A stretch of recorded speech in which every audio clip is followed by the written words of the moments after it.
और die situation है। हमें इस नए छोड़ हाथ मेरा, छोड़। कुछ नहीं हो सकता इस कंपनी में मेरे बगैर। अरे जिंदगी दी है मैंने इस कंपनी को, आप लोग मुझे ऐसे इग्नोर कर रहे हैं। एक मिनट, तुमने कुछ भी नहीं दिया इस कंपनी को, बल्कि सब कुछ छीना है। I told you to resign. अच्छा, तब तुम्हें मेरी जरूरत ही नहीं, तब तो तुम वो रातें भी भूल गई होगी जो हमने साथ गुजारी। प्रधान चुप, चिल्लाओ मत।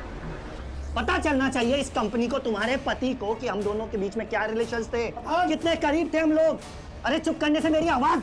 अरे क्या कंपनी के बारे में कुछ भी बोले जा रहे जो बोल रहा हूँ मैं सच बोल रहा हूँ। बंद कर, बाहर कर। अरे सच बोल रहा हूँ मैं, सच बोल रहा हूँ, सच बोल रहा हूँ मैं। अरे देख लूंगा तुम लोगों का। बाहर निकालो, हटना, निकल यहाँ से।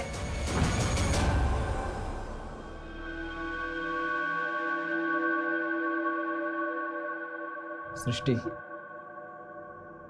look into my eyes. See, I trust you. I love you, यार. लेकिन कुछ, उसने सारे एम्प्लॉयज के सामने मुझे I will not leave him. मैं उसे ऐसी मौत दूंगा कि तुम ऐसा कुछ भी नहीं करोगे। हम लोग पहले इतने स्ट्रेस में, और ओके रिलैक्स। वो बस कुछ समय मेरे मुंह से निकल गया। मैं ऐसा कुछ, तुम एक काम करो, तुम घर जाके आराम करो। नहीं कुछ, ये आराम करने का टाइम नहीं। हमें हमारी कंपनी को फिर से खड़ा करना पड़ेगा। ठीक है, मैं जरा टेंडर वाली फाइल देख लेता हूँ।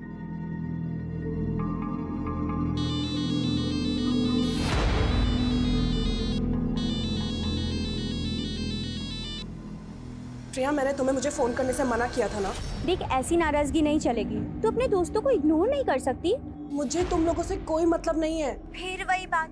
देख, आज शाम को ना मैं पूरे ग्रुप को लेकर तेरे घर पर आ रही हूँ। प्रिया, तो इतनी चेप क्यों हो रही है? देख, हम तो आ रहे हैं, तुझे भगाना है तो भगा देना, ओके? अरे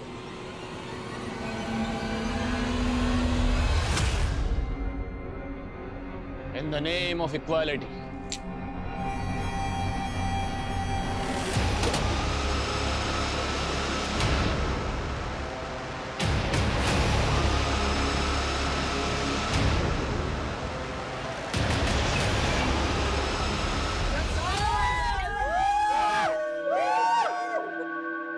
तो आखिर पत्थर पिघल ही गया।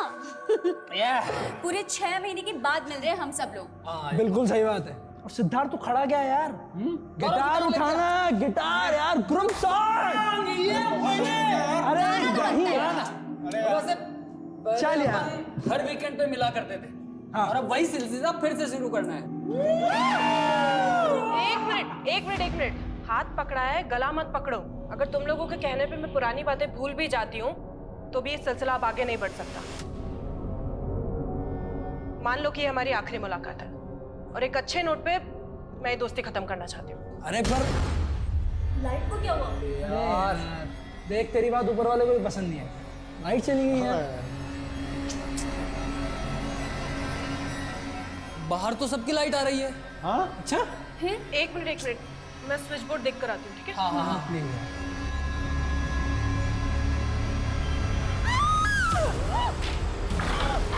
सृष्टि, सृष्टि, क्या हुआ?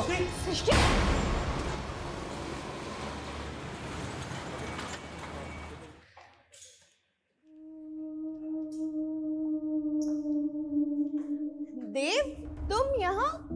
अरे शिल्पी, व्हाट अ प्लेजेंट सरप्राइज। 2 साल बाद मिल रहा हूँ ना तुमसे। हाँ, मैं 2 साल से मुंबई में हूँ, लेकिन तुम यहाँ कैसे? अच्छा, बैठो, इधर आओ। ये समझ लो कि मैं भी अपनी किस्मत आजमाने आ गया यहाँ पे। अच्छा, तो तुम स्ट्रगल कर रहे हो ना? तो ये बैग्स के साथ स्ट्रगल कर रहे हो ऐसा? स्ट्रगल तो तब शुरू होगा ना जब घर मिलेगा। एक्चुअली एक दोस्त के थ्रू मुझे एक ब्रोकर का नंबर मिला, तो मैंने एडवांस देके पीजी भी बुक कर लिया। लेकिन आज जब मुंबई आया तो पता चला कि वो जो पोजीशन है 2 दिन बाद मिलेगा। तो ये 2 दिन किसी होटल में रह लूंगा मैं। लेकिन तुम्हें होटल में क्यों रहना है? मेरा फ्लैट है, तुम आराम से रह सकते हो, चिल मार के। नहीं, रहने तो तुम्हें दिक्कत होगी। नहीं, मुझे कोई दिक्कत नहीं होगी। और वैसे भी मेरी रूममेट अभी बाहर गई हुई है, तो तुम आराम से रह सकते हो। हाँ, उसको बैलेंस करने के लिए काम करते हैं। कॉफी पी के चलते हैं, बिल तुम पे कर देना। तुम ना बदली नहीं है।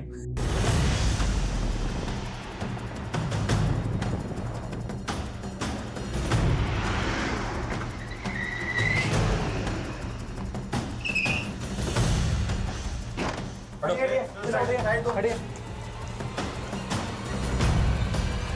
किया, बस वो आते ही होंगे साहब।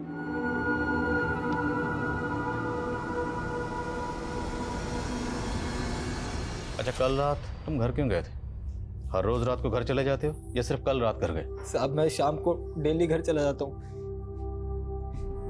ये गाड़ी किसकी? साहब ये सिस्टम मैम की है, और दूसरी? दूसरी वाली शायद उनके दोस्तों की होगी साहब। तुम पक्का नहीं पता? नहीं साहब मैं कुछ नहीं जानता। ठीक है, पता करो दूसरी गाड़ी किसकी है।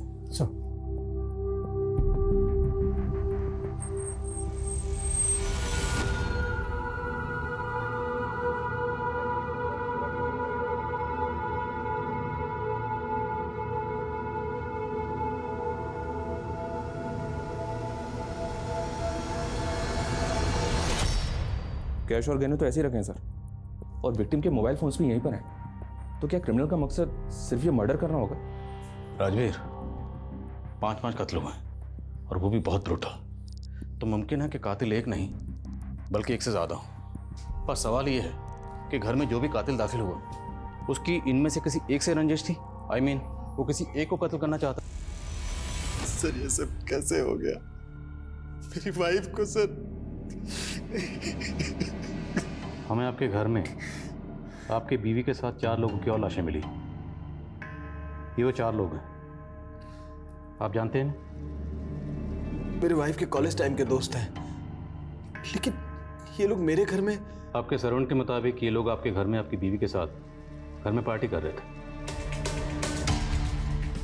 सर मुझे इस बारे में कोई आइडिया नहीं है, क्योंकि मैं अपने बिजनेस ट्रिप के लिए चंडीगढ़ चला गया था, और फिर मेरी वाइफ ने तो इन लोगों के साथ मिलना जुलना बंद कर दिया था। फिर ये पार्टी कैसे? ऐसी क्या वजह थी जो आपकी बीवी ने इनसे मिलना जुलना बंद कर दिया? Sir they all used to take drugs and all, और मेरी वाइफ ड्रग्स नहीं लेती, इसलिए उसे इन लोगों की कंपनी पसंद नहीं थी। अच्छा, आपके सर्वेंट के मुताबिक एक और गेस्ट था जो घर में आने वाला था आपकी बीवी के फ्रेंड सर्कल में। वो गेस्ट कौन होगा? I have no idea sir. अच्छा, आपको इन 4 के नाम तो पता होंगे, कौन है ये लोग? जी, और ये लोग कहाँ रहते हैं, इनकी फैमिलीज? सर इन लोगों के एड्रेस के बारे में तो मुझे कोई आइडिया नहीं है, लेकिन कमल मेरे घर से कुछ ही दूर पर रहता है, तो उसका एड्रेस मुझे पता है। हाँ पापा, मुंबई पहुंच गया मैं। हाँ, वो पीजी मिलने के लिए 1-2 दिन और लगेंगे। हाँ, अभी होटल में रुका हूँ। हाँ अब पापा, मैं आपसे बाद में बात करता हूँ ना। हाँ हाँ। होटल? हाँ, पापा से झूठ क्यों नहीं बताया उन्हें कि तुम मेरे साथ रुके हो? पापा को ये बोलता ना कि मैं लड़की के साथ रुका हूँ तो कानपुर वापस बुला लेते मुझे। तुम ये बताओ, तुम्हारा कैसा चल रहा है? मेरा? ये भाड़े का घर, ये दीवारें देख के समझ नहीं आ रहा तुम्हें कि मेरा स्ट्रगल चल रहा है? बस छोटे मोटे रोल मिल जाते हैं तो कर लेती हूँ। सो थैंक गॉड कि तुम एक्टर नहीं हो, वरना मैं तुम्हें यही सजेस्ट करती कि बिना स्ट्रगल के वापस चले जाओ, क्योंकि इस बड़े से शहर में हम छोटे शहर वालों का कोई काम नहीं है। क्या यार, काम शुरू होने से पहले तुम मुझे डिमोटिवेट कर रही हो। अरे नहीं, ऐसी बात नहीं है। ये क्या, इतनी सारी बुक्स? ओ हाँ, तुम तो स्क्रिप्ट राइटर हो ना, तो तुमने कोई मूवी के लिए स्क्रिप्ट लिखी है? अगर लिखी है ना तो मेरे पास डायरेक्टर और प्रोड्यूसर दोनों है, मैं तुम्हारी कल ही मीटिंग करवा सकती हूँ। लेकिन हाँ, उस मूवी की एक्ट्रेस मैं ही रहूंगी। मैं ना स्क्रिप्ट राइटर नहीं हूँ, सॉन्ग राइटर हूँ, गाने लिखता हूँ। तो उसके लिए तुम्हें म्यूजिक डायरेक्टर से मिलना पड़ेगा। कोई बात नहीं, मैं अपने सोर्सेस लगाऊंगी ना, कुछ ना कुछ जुगाड़ हो ही जाएगा। पक्का? पक्का मिल जाएगा ना कोई? हाँ हाँ, मिल जाएगा, जुगाड़ कर लेंगे।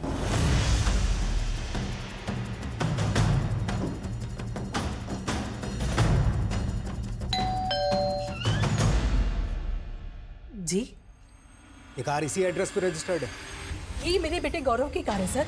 मैं उसी के लिए परेशान थी, रात से उसका फोन भी बंद है। ये कार आपको कहाँ मिली? केशवपुरम में आपके बेटे का मर्डर हुआ है।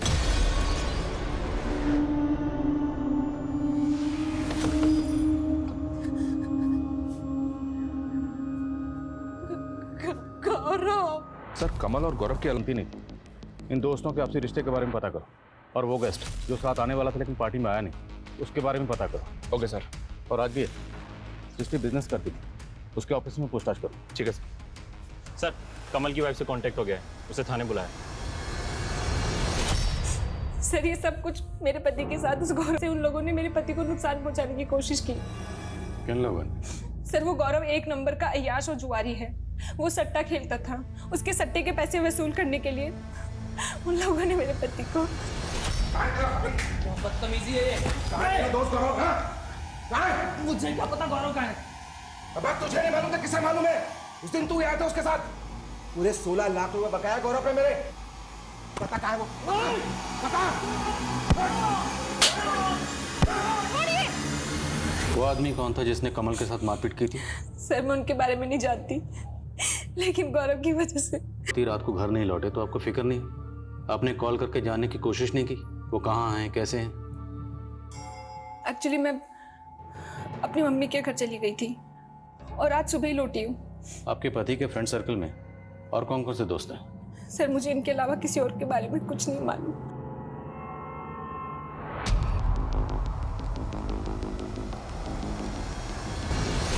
मेरा बेटा और सट्टा? नहीं सर। देखिए, कमल की बीवी ज्योत्सना का कहना है कि आपका बेटा गौरव सट्टा खेलता था और किसी सट्टे वाले के उस पर 16 लाख रुपए बकाए थे, तो वो सट्टे वाला गौरव से पैसों का तकाजा करता होगा, गौरव को परेशान भी करता होगा। अब आप तो माँ हैं, जाहिर सी बात है आपको इस बारे में पता ही होगा। नहीं सर, मेरे बेटे को किसी का कोई पैसा नहीं देना था। कमल की बीवी झूठ बोल रही है सर। अरे, उल्टा कमल को मेरे बेटे के पैसे देने थे जो कमल ने गौरव से उधार ले रखे थे। मुझे मेरा पैसा चाहिए, 2 दिन की मोहलत और दे रहा हूँ, ठीक है? उल्टा मेरे बेटे को लगता था कि कमल की बीवी सट्टा खेलती थी। कमल खुद अपनी बीवी से परेशान था सर। गौरव की माँ तो कुछ और ही कह रही है। गौरव की माँ कह रही है कि कमल की बीवी ज्योत्सना सट्टा खेलती थी, जबकि ज्योत्सना कह रही है कि गौरव सट्टा खेलता था। चक्कर क्या है?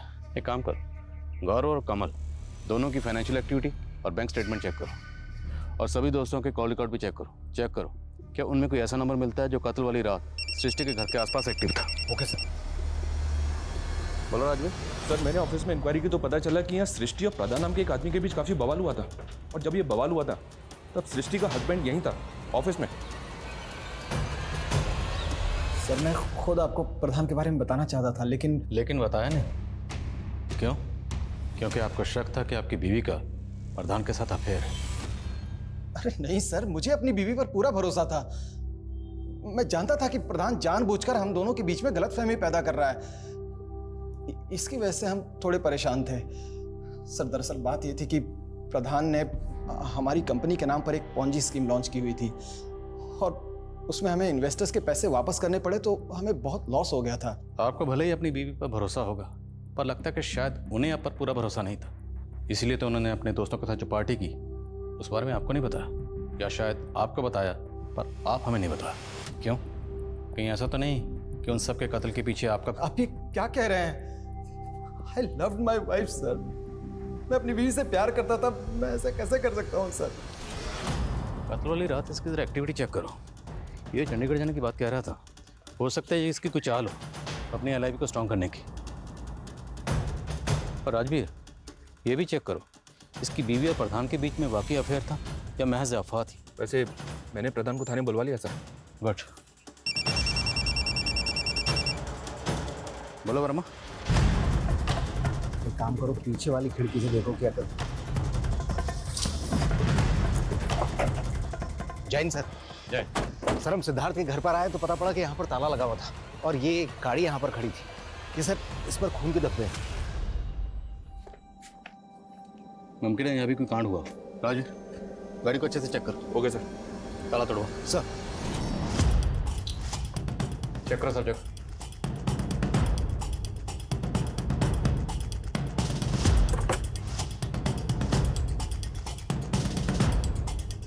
सर अंदर चेक करो। गाड़ी पे खून के धब्बे हैं सर। गाड़ी में कुछ खास तो मिला नहीं, गाड़ी के पेपर्स मिले। और यहाँ उसकी गाड़ी पर खून के धब्बे हैं। आखिर चक्कर क्या है?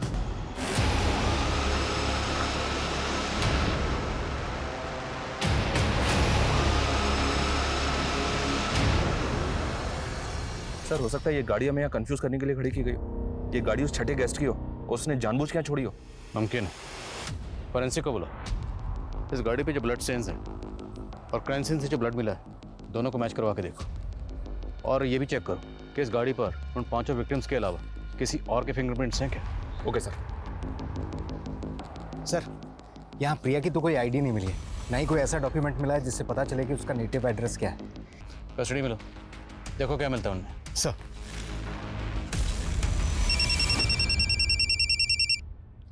बोलो। सर, प्रधान पूछताछ के लिए 2 बजे थाने आने वाला था और वो आया नहीं अभी तक, और उसका फोन भी बंद आ रहा है सर। एक काम करो, उसके घर पर जाके चेक करो। Okay sir. जी जाएंगे हम तेरी वफा। एक मिनट। ये सारे गाने तुम्हारे लिखे हुए हैं? जी सर। सर अगर आप मुझे एक ट्यून दे दोगे ना सर, उसमें भी मैं गाना लिख सकता हूँ। तुम्हें किसने कहा कि मैं अपनी ट्यून पर तुम्हें गाना लिखने को दूंगा? देखो भाई, ये वफा, प्यार, मोहब्बत, जी जाएंगे, सनम, बेवफा, ये सब आउटडेटेड हो चुका है। उठाओ इसे और निकलो। सर, सिद्धार्थ की कार पे जो ब्लड मिला है वो तो क्राइम सीन पे मिले प्रिया के ब्लड स्टेन से मैच कर रहा है, लेकिन कार पे जो फिंगरप्रिंट्स थे वो क्लियर नहीं है। हो सकता है वो मिटाए गए और भी ड्रग्स। तो मतलब कुछ की बात सही थी कि सृष्टि के दोस्त ड्रग्स लेते थे, इसलिए सृष्टि ने अपने दोस्तों से दूरी बनाई हुई थी।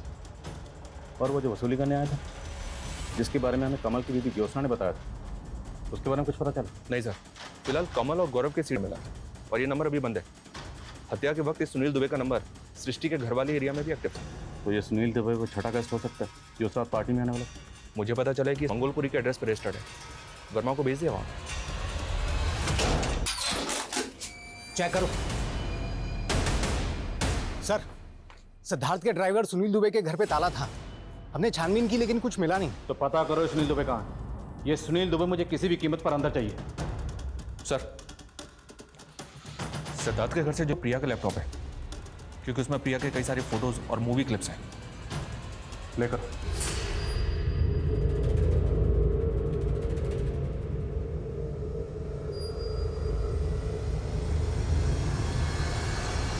प्रिया की एक एक्ट्रेस थी और इस तरह की मूवीज में काम करती थी। और सर, इस तरह की मूवीज ज़्यादातर पोर्न साइट्स और वल्गर ओटीटी प्लेटफॉर्म से मिलती हैं। लेकिन इस तरह की मूवीज इलीगल तरीके से बनाई जाती है। तो हो सकता है सर ये सारे मर्डर्स इसी बिजनेस से जुड़े। कारण का तो पता भी नहीं हिलता। फिर इस अपराध का कारण क्या था जिसने सबको हिलाकर रख दिया? रॉय प्रधान गायब थे और पुलिस उस तीसरे शख्स की पहचान भी पता कर रही थी जिसने हत्याओं से कुछ वक्त पहले कमल के साथ मारपीट की थी। लेकिन सवाल यह था कि पुलिस किस तरह से गुनाह और गुनहगार को जीरो डाउन कर रही थी। आखिर उस पॉइंट ब्लैंक जीरो की सतह कहां थी और उस सतह पर बैठा अपराधी कौन था? उसकी सोच, उसकी समझ कैसी थी जिसने ऐसा भयंकर खूनी खेल खेला था? तेरी वजह से दर बदर भटक रहा हूं। अब मुझे तेरे बारे में नहीं, मेरे बारे में सोचना। आज के बाद में मुझे फोन मत करना। सर, मैं गौरव और कमल की गौरव के फादर की एक मल्होत्रा टेक्सटाइल नाम से कंपनी थी और इसका एक करेंट अकाउंट भी है। ये कंपनी तो काफ़ी पहले बंद हो गई, लेकिन इसका अकाउंट अभी भी एक्टिव है और पिछले 1 साल से 2 विदेशी कंपनियों से लगातार इसमें पैसा आ रहा है। ये देखिए सर, एक कंपनी का नाम है बड़ी मैन एक्स और दूसरी कंपनी का नाम है रॉ वाई। आप किस ट्रांजैक्शन की बात कर रहे हैं सर? मुझे किसी ट्रांजैक्शन के बारे में कुछ नहीं मालूम। आपको ये तो मालूम है ना कि आपके हस्बैंड के गुजरने के आपके पति की मल्होत्रा टेक्सटाइल बंद हो चुकी है, तो उनकी कंपनी के करंट अकाउंट में इन 2 विदेशी कंपनी से जो फंड्स आ रहे हैं, जो पैसा आ रहा है, किस बिजनेस का आ रहा है? कौन हो? कहाँ जा रहे हो? कौन है? क्या बदतमीजी है? अंदर कैसे चला आया? बदतमीजी तो आप कर रहे हो सर। मैंने उस दिन आपको गाना सुनाया था, आपने वो गाना लिया, उसके बाद उसे रिलीज भी कर दिया और लिरिसिस्ट में अपना नाम डाल दिया। हम तो किससे बात कर रहा है तू? चोर से। मुझे चोर बोलता है? मुझे चोर बोलता है? चोर बोलता है? चलो बाहर से।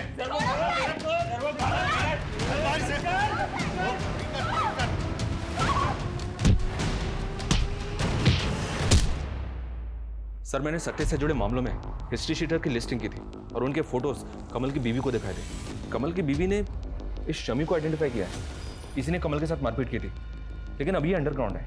माना ये हिस्ट्री शीटर शमी इस वक्त अंडरग्राउंड है, पर राजवीर इस पूरे केस में एक बात मुझे खटक रही है, वो ये कि कमल की बीवी ज्योत्सना ने बताया कि जिस रात कमल का कत्ल हुआ उस रात ये अपनी माँ के घर पर थी, और सृष्टि के हस्बैंड कुश ने बताया कि वो चंडीगढ़ में था।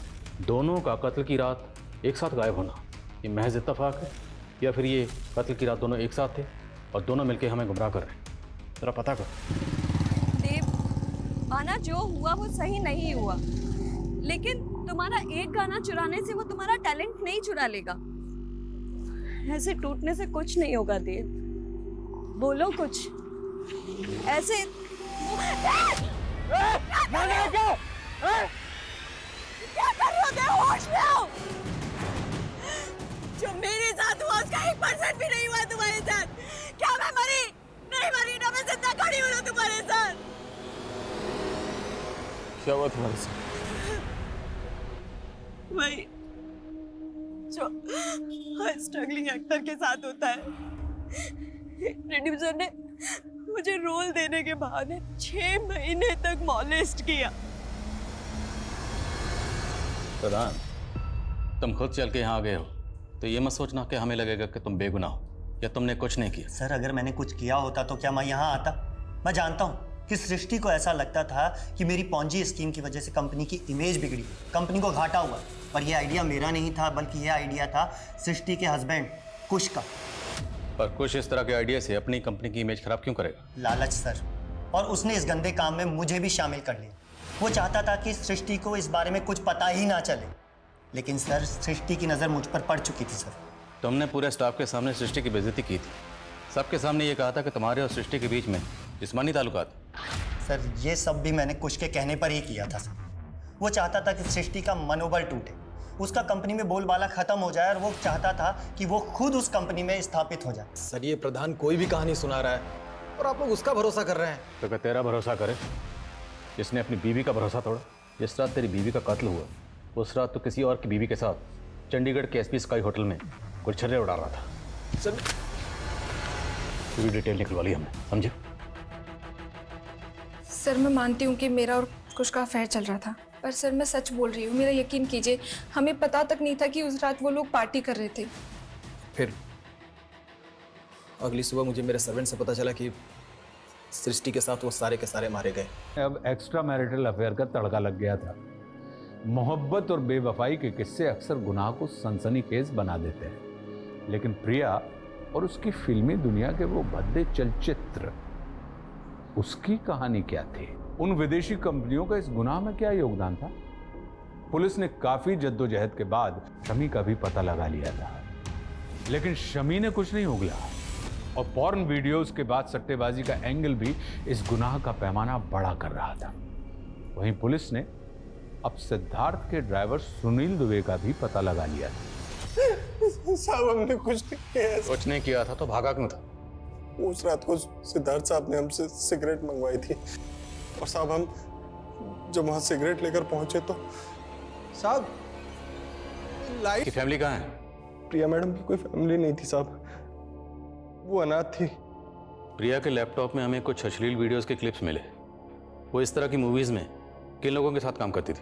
प्रिया मैडम मॉडलिंग करती थी। क्या करता था? सिद्धार्थ साहब को संगीत का शौक था और वो गाना भी गाते थे। उन्होंने एक गाना भी बनाया था साहब जो वो हमेशा अपने दोस्तों के साथ मिलकर गाते थे। दुख दुख कितना दुख, दुख के बाद मिलेगा सुख।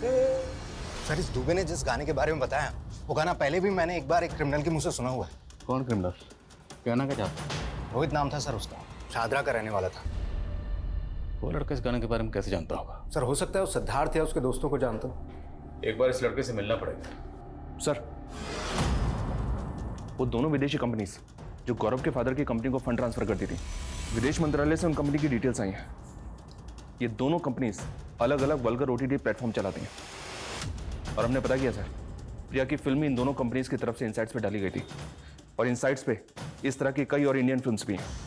तो क्या गौरव और उसकी माँ इस तरह की फिल्म मेकिंग में इन्वॉल्व है?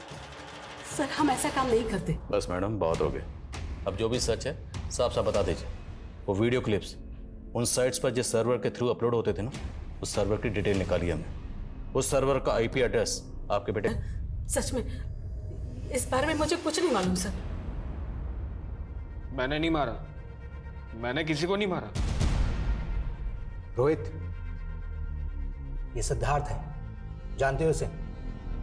नहीं। तुम्हें याद है तुम एक गाना गाया करते थे, दुख दुख कितना दुख, दुख के बाद मिलेगा सुख, ऐसा सा कुछ? कहाँ सुना था ये गाना? डिवाइन बाबा। उसने मारा मेरे पापा। डिवाइन बाबा? हाँ, ये गाना भी उसी का है। ये डिवाइन बाबा है कौन?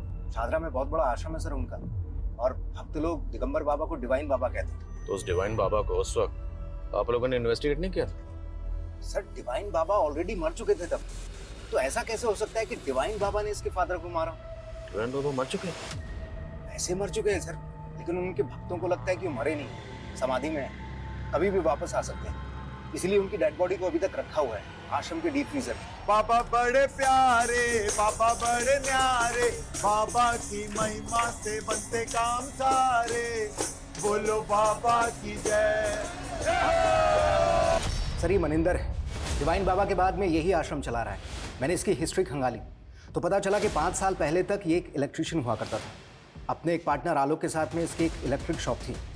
आलोक और मनिंदर दोनों पर लूटपाट का एक केस भी दर्ज हुआ था, लेकिन दोनों ही जेल से जल्द ही बाहर हो गए। और सर ये आलोक है, रिसेंटली भी इस पर कई केसेस दर्ज हुए हैं, लेकिन हर बार ये जमानत पे बाहर आ जाता है। और गौर करने वाली बात यह है सर कि ये अक्सर डिवाइन बाबा के आश्रम में देखा गया है।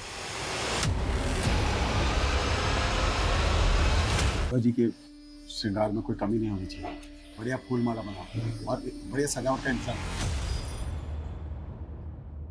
रुकिए रुकिए, आप अंदर कहाँ चले आ रहे हैं? आपसे कुछ बात करनी थी। आने दो इन्हें।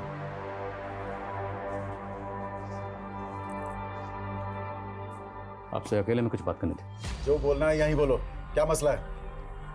मसला बहुत गंभीर है स्वामी जी, बहुत गंभीर। इन 5 लोगों के कत्ल हुए, और इनमें ये जो लड़का है सिद्धार्थ, हमें इतना तो कंफर्म पता है कि उस सिद्धार्थ का इस आश्रम में आना जाना था। अब ये बताइए कि इन 5 के कत्ल का आश्रम से क्या कनेक्शन? क्या आप बकवास की जा रहे हो? कत्ल का आश्रम से कनेक्शन? कोई सबूत है तुम्हारे पास? सबूत भी ले आएंगे। फिलहाल ये लड़का रोहित, इसका कहना है कि इसके फादर के कत्ल के पीछे आश्रम का हाथ है। इसका तो यहाँ तक कहना है कि इसके फादर के कत्ल के पीछे डिवाइन बाबा का हाथ है। कुछ भी बकवास किए जा रहे हैं आप। बाबा जी समाधि में उनके विषय में कुछ भी बोले जा रहे हैं। देखिए, अगर आपने ऐसा कुछ भी किया ना तो भक्त चुप नहीं बैठेंगे। हमने कुछ कहा तो बहुत जोर का करंट लगेगा। Mono electrician. अब बाकी की चर्चा कहीं और करेंगे या यहीं आपके चरित्र का चीर फाड़ करूं?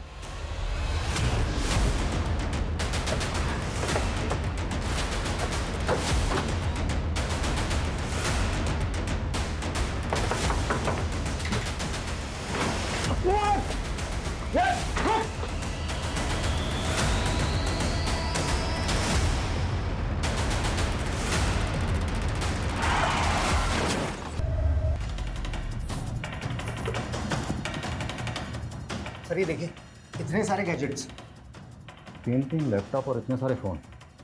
क्या आलोक इतने सारे गैजेट्स के साथ करता क्या? सब कस्टडी में लो। हो सकता है इन गैजेट्स में उन्होंने अश्लील वीडियो से जुड़ा कंटेंट। कस्टडी में लो सर।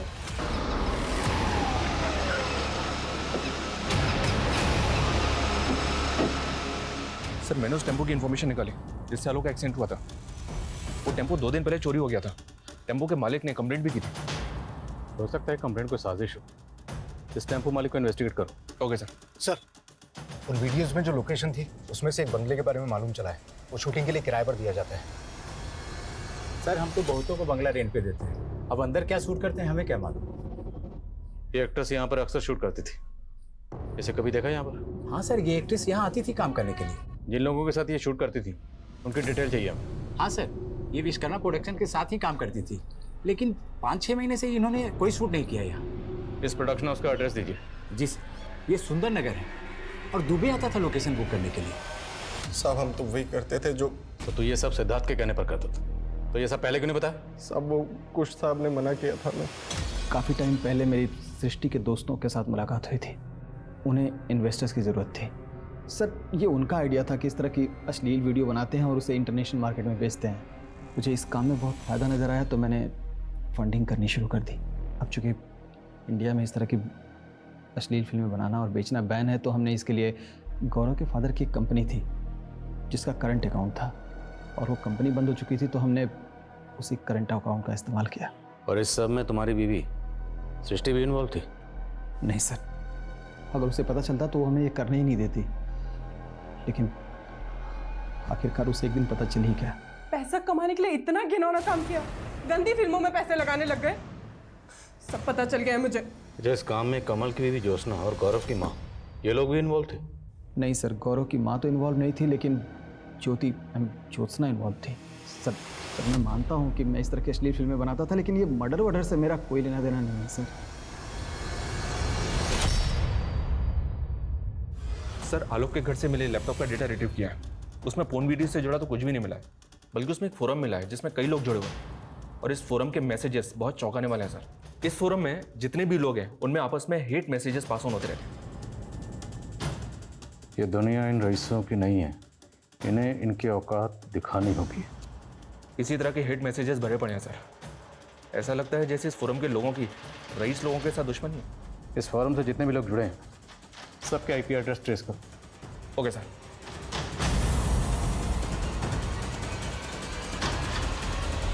उस फोरम से जुड़े लोगों के आईपी एड्रेस ट्रेस हो गए और उनमें 2 लोग ऐसे हैं जो आश्रम से जुड़े हैं।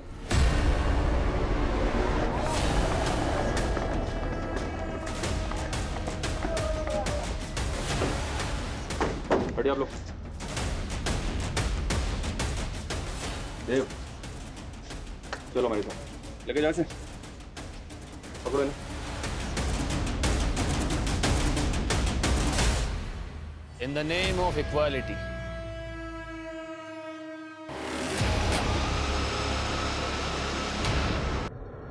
मैं एक्ट्रेस बनना चाहती थी सर, पर कई सारे प्रोड्यूसर्स ने मुझे मॉलेस्ट किया, मेरी मजबूरी का फायदा उठाया। मैं सॉन्ग राइटर बनना चाहता था और मेरे साथ भी कुछ नहीं कर पाए इन लोगों की वजह से, इसलिए मुंबई छोड़ के हम दिल्ली चले गए और डिवाइन बाबा के साथ जुड़ गए। लेकिन यहाँ हम साथ ही साथ ऐसे लोगों को अपने फोरम में जोड़ने लगे जो हमारी तरह अमीरों से सताए हुए थे। हमने एक संगठन बना लिया सर। आलोक को कैसे जानते तुम? आलोक और मनिंदर से हम आश्रम में मिले थे, वो भी अमीरों से चिढ़ते थे। आलोक का जिस टेम्पो से एक्सीडेंट हुआ था उस टेम्पो वाले को तुमने भेजा था? आप जब मनिंदर बाबा से आश्रम में मिलके गए तो हमें लगा कि आलोक हमारा राज खोल सकता है, उससे पहले कि वो अपना मुंह खोले। फ्रीजर में रखने के पीछे क्या कहानी है? बाबा को पता चल गया था कि मैं और मनिंदर आश्रम के आड़ में अमीरों को मार रहे थे, इसलिए वो हमें आश्रम से निकाल के जेल में डालना चाहते थे, इसलिए उन्हें मारना पड़ा। और रोहित के फादर को किसने मारा था? रोहित के फादर आश्रम से जुड़े हुए थे, उन्हें हम पे शक हो रहा था। उन्हें लग रहा था कि हमने डिवाइन बाबा के साथ कोई षड्यंत्र किया है। इससे पहले कि वो कुछ करे मैंने उन्हें मार दिया। रोहित ने मुझे डिवाइन बाबा के आश्रम में कई बार देखा था। वो मेरा शक्ल पहचानता था लेकिन नाम नहीं जानता था, इसलिए डिवाइन बाबा ये करता रहा। पहले तो सोचा कि मैं उसे मार दूं, लेकिन बाद में पता चला कि उसका दिमागी संतुलन ठीक नहीं है। मुझे पता था लोग उसकी बात पे भरोसा नहीं करेंगे। सृष्टि और उसके दोस्त, उन्हें क्यों मारा? इसी नफरत से। सिद्धार्थ को अपने पैसों पे बहुत अकड़ थी। वो जब भी आश्रम में आता था तेवर दिखाता था। मैंने सोच लिया एक दिन तो उसको मार कैसे। और ना ही हमारा दिमाग खराब है कि ऐसे जाके किसी को भी मारते। हम बस एक ऐसा समाज चाहते हैं जहां पे सब एक समान हो, कोई भेदभाव ना हो। जिस तरह देव और शिल्पी द्वारा एक कट्टरवादी सोच की आधारशिला रख के एक हिंसक संगठन का निर्माण किया गया, ये अपने आप में चौंकाने वाला था। लेकिन ऐसे आपराधिक तत्व क्षण भर में नहीं पनपते। इनके पनपने के पीछे एक नहीं कई सारी दस्तकें छिपी होती हैं, और मास किलिंग के कई अनसॉल्व्ड केसेस सबसे बड़ी दस्तक थी, जिसे पिछली जांच टीम भांप नहीं पाई थी। जब दिगंबर उर्फ डिवाइन बाबा का कत्ल हुआ, जब रोहित के पिता का कत्ल हुआ, यह गुनाह तब भी दस्तक दे रहा था, लेकिन देव और शिल्पी के द्वारा बनाए गए संगठन के मंसूबे पिछले 3 सालों से सामने ही नहीं आ पाए। ये कहीं ना कहीं सोचने पर मजबूर करता है। हम एक विचारशील देश के नागरिक हैं, और हमारी संस्कृति हमेशा से हमें यह सिखाती आई है कि हमें हर मत और संप्रदाय के विचारों का सम्मान करना चाहिए, लेकिन वहीं हमें वैचारिक अतिवाद से भी हमेशा सतर्क रहना चाहिए। अब मैं आशुतोष राणा विदा लेता हूं आपसे। हम फिर मिलेंगे एक ऐसी ही कहानी के साथ जो आपको रखेगी सतर्क और जिंदगी को सुरक्षित। तब तक अपना और अपने परिवार का ख्याल रखिए और देखते रहिए क्राइम पेट्रोल सतर्क।